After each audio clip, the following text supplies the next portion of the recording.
ॲग्रीमेंटमध्ये तो agreement revoke करण्याबद्दलचा जो clause आहे तो का टाकलाय? जनरली अशा कुठल्याही ॲग्रीमेंटमध्ये असा कुठलाही क्लॉज नसतो. गंधेंशी माझं बोलणं झालं, ते म्हणाले की त्यात तसं विशेष काय नाहीये. ते ज्या फर्म मध्ये काम करतात ना, त्यांचा तसा तो नियम आहे हा क्लॉज घालण्याचा. बस एवढंच, बाकी काय नाहीये. आणि जरी तो क्लॉज असला तरी सुद्धा मी गैरफायदा घेईन असं वाटतं का तुम्हाला? वाटतं का? असं नाहीये. खरंच शंका अशी नव्हती, पण प्रत्येक गोष्टीची माहिती तर असायला हवीच ना. अगदी बरोबर आहे. सगळ्या गोष्टी माहीत असायलाच पाहिजेत. आणि त्यात तुम्ही नरसिंहाचे नुसते भाऊच नाही आहात, तर वकील सुद्धा आहात. त्यामुळे तुम्हाला सगळ्या गोष्टी माहीत असणं आवश्यकच आहे. घरात काही चाललंय का?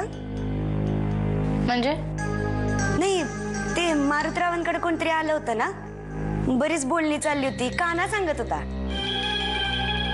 तुला शेवटचं सांगतेय, या सगळ्या गोष्टींमध्ये तू पडू नकोस, कळलं?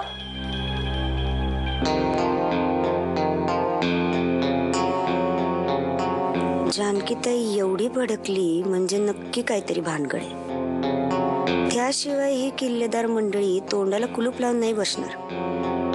साहेब, हॉटेलचं काम एकदम जोरात सुरू झालंय आणि त्याच कामासाठी मी जरा 8 दिवस बाहेर चाललोय ते सांगायला आलो. अरे वा वा वा वा वा वा, बरं वाटलं बघा ऐकून. म्हणजे सगळ्यांना अगदी जोरात कामाला लावलंयस तू. अहो, मी काय कामाला लावणार? ते सगळे तयारच होते, माझ्यामुळेच खोळंबा होत होता. कालची मीटिंग झाली आणि त्यामुळे सगळ्यांनाच खूप आनंद झालाय की काम पुढे सरकतंय. छान छान छान. कुठं आहे तुझा दौरा? राजस्थानला निघालोय साहेब. म्हणजे जोधपूर, जयपूर, उदयपूर या सगळ्या ठिकाणी जाऊन तिथले जुने राजवाडे पाहणार आहे, कन्वर्ट झालेली हेरिटेज हॉटेल्स पाहणार आहे, त्यांचं वर्किंग कसं आहे या सगळ्या गोष्टीचा अभ्यास करणार आहे. पण तुझं एक काम जोरात चाललेलं पाहून खूप बरं वाटतंय रे नरसिंहा, खूप बरं वाटतंय. मी दिलेले पैसे तू इतक्या योग्यरीतीने वापरतोयस. वापरत राहा, लवकर काम पूर्ण कर.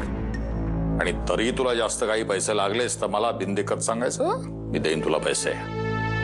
आपले पैसे असे योग्य रीतीने कोणीतरी खर्च करतोय पाहून जीवाला समाधान वाटतं नरसिंहा. सकाळीच बाहेर पडले ते, म्हणजे बरीच कामं आहेत त्यांची, ती करता करता एकदम एअरपोर्टवरच जाणार आहे. ठीक आहे, बॅग सुद्धा मला तिकडेच पाठवायला सांगितली आहे. ठीक आहे, मग फोनवर बोलीन मी त्याच्याशी. प्रत्यक्ष भेटला असतं तर बरं झालं असतं. माझं महत्वाचं काम होतं. पण बघ, तो फोन करतो. एनिवे, तू भर बॅग भर. म्हटलं माझ्या मुलीला इथे वाईट वागणूक मिळते हे काय बरोबर नाहीये. तुझ्यावरच्या अपमानाचा सगळा बदला घेण्याची व्यवस्था मी केलेली आहे. पण सध्या तू शांतपणे घे. नरसिंहा एकदा आपल्याला बेसावध झालेला सापडला की मग मारुतरावांनी मदत केली म्हणून सगळं बरं तरी चाललंय आता. हे पण अगं, त्या सुगंधाचं काय आता? म्हणजे तू म्हणाली होतीस ना की दिवाळी झाल्यानंतर तिला आणि तिच्या त्या मावाली भावाला तू घरातनं बाहेर हाकलवणार आहेस. मग अजून ते काय करतायत आपल्या घरात? ऐक, त्यांना जे पैसे द्यायचे त्याची सोय झाली की त्यांना घराबाहेर हाकलून देणार होता. पण तू काही काळजी करू नको. हेच मला बोललेत की ते आल्यानंतर काय तो निर्णय घेणार आहेत त्या दोघांचाही. तू काळजी करू नकोस. म्हणजे अजून 8 दिवस तरी ते दोघंही याच घरात असणार आहेत, हो ना? हो.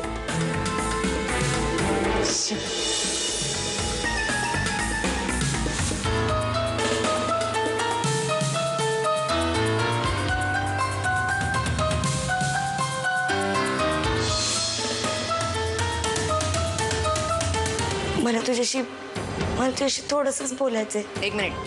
काय बोलायचं ना ते पटकन बोल. ते परवा मारुतरावांकडे वकील आले होते ना, ते कशाला आले होते माहितीये तुला? नाही म्हणजे मला कानाला परत जेलात बिलात टाकायचा विचार नाही ना? काही केस बेस नाही ना करणार आहे तुम्ही लोक आमच्यावर? अच्छा, हा प्रॉब्लेम आहे का तुझा? तरीच म्हटलं अचानक घरच्यांचा पुळका कसा काय आला तुला?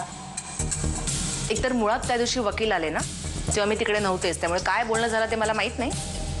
पण जर तुला हकलवण्याबद्दल काही बोलणं झालं असेल ना, तर ते उत्तमच आहे. अगं